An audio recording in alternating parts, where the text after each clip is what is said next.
matrix of power.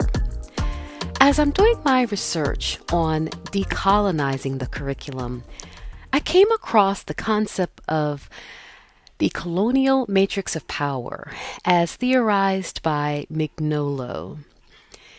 Essentially, Mignolo says that coloniality still has its tentacles in our modern day way of living. The tentacles stretch into these four key domains, which he identified as knowledge and subjectivity, gender and sexuality, authority, and economy. And so it creates this matrix which allows Europeans to maintain power and control on a global level.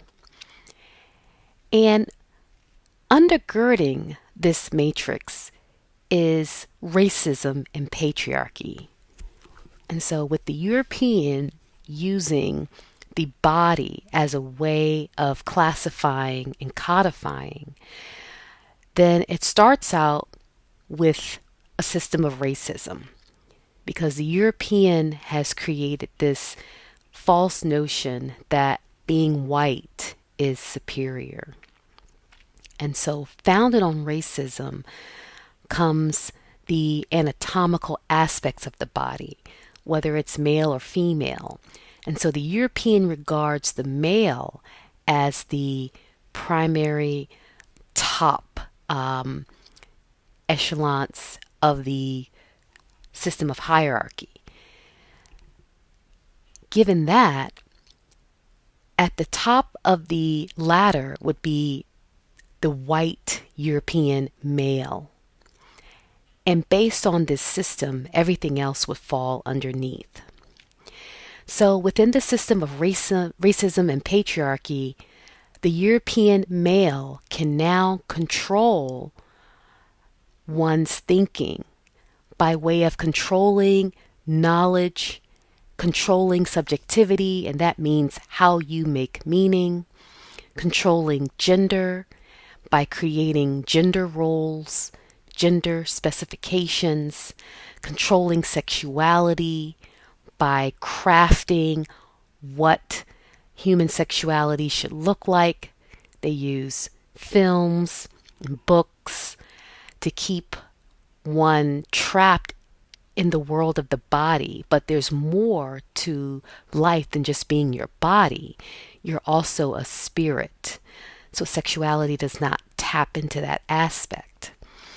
Authority, they use the military, they use the police force, they use the law, they use the government, they use all of these different systems to maintain their authority.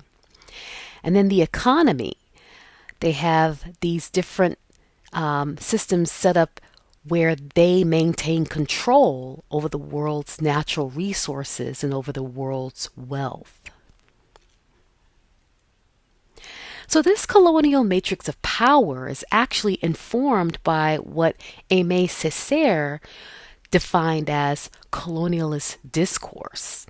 And so within the book that he wrote entitled Discourse on Colonialism, Césaire writes that colonial domination required a whole way of thinking, a discourse in which everything that is advanced, good, and civilized is defined and measured in European terms. And so with this discourse, the European can now shape the thinking of the world, and in a sense, train every person to think like a white male. So Charles in 1995 took a closer look at this colonialist discourse. And Charles said that colonialist discourse, the verbal expression of the West's will and right to power, has turned out to be one of the most effective weapons of conquest and dominance. And he goes on to say that colonialist discourse encompasses all utterances, written, spoken, and iconographic, aimed at affirming the superiority of a dominant group over another, and at justifying that dominance so as to perpetuate it. So this colonialist discourse is anything that is written, spoken, and iconographic. So written language, spoken language, and language represented by way of symbols. So this colonialist discourse is actually a key factor in the colonial matrix of power. So Césaire said that colonialist collective mission that they're all working on, this is the myth that they are working with.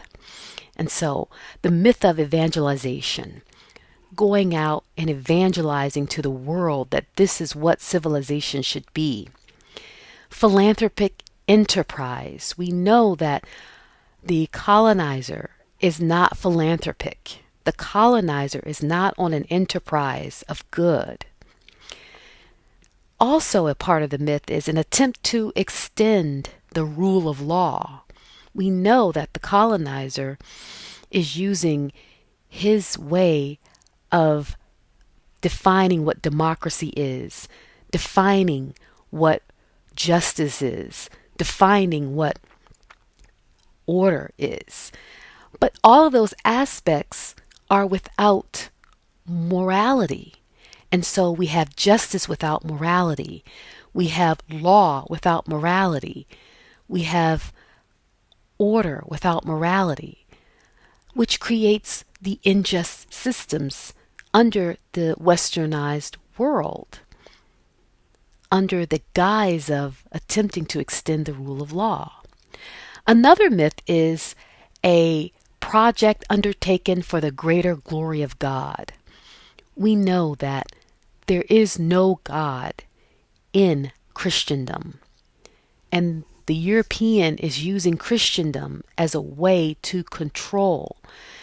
Specifically in the case of the African mind, Africans are very spiritual people. And so Christendom can look like it's a spiritual religion when in fact it is a spiritless political tool. And finally, a desire to push back the frontiers of ignorance, disease, and tyranny, when we know that that is not the case. We know that the European uses miseducation to maintain control. We know that the European has brought disease to the indigenous populations. We know that the European actually creates disease and calls it, biochemical warfare, right? So we know that they're not pushing back on these things. They're actually increasing these things, and they're increasing tyranny. And so they would say, I'm coming to help with injustice and tyranny and totalitarianism, when in fact they amplify that. And so in my next video, we're going to take a closer look at this colonial matrix of power, and we're going to drill down specifically to knowledge and subjectivity.